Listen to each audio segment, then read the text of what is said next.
এত বড় দুঃসাহস এই বাহিনীগুলোর কোত্থেকে আসে? পুলিশের এত বড় সাহস কোত্থেকে আসে? সেনাবাহিনীর এত বড় সাহস কোত্থেকে আসে?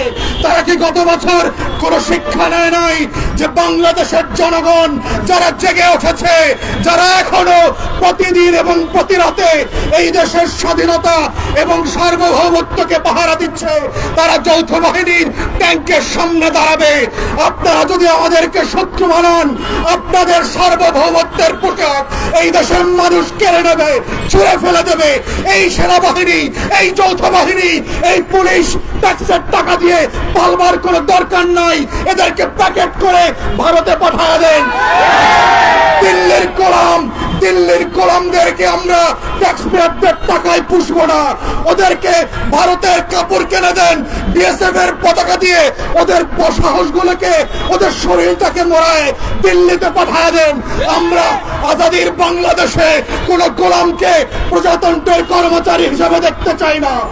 বাহিনীগুলোকে বলছি, পুলিশকে বলছি, যারা বাড়াবাড়ি করেছেন, ইতিমধ্যে প্রায় 24 ঘন্টা পার হতে চলেছে, কাউকে এখনো সাসপেন্ড করা হয় নাই, কাউকে চাকরিচ্যুত করা হয় নাই, কাউকে এখন পর্যন্ত ইনভেস্টিগেশন করবার জন্য কোন কমিটি তৈরি করা হয় নাই।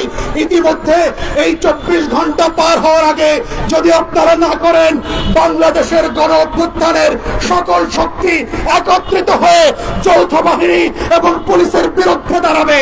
যদি আপনারা সেইটা না চান, দিল্লির গোলামের বিরুদ্ধে যদি আপনারা আজাদির পক্ষে থাকেন, তাহলে আমাদের পক্ষে দাঁড়াবেন, লাল সবুজের পক্ষে দাঁড়াবেন এবং বাহিনীগুলোর পক্ষ থেকে নুরুল হক নূর, রাজনীতিবিদ, গণ অধিকার পরিষদের কাছে অবিলম্বে ক্ষমা চাইতে হবে।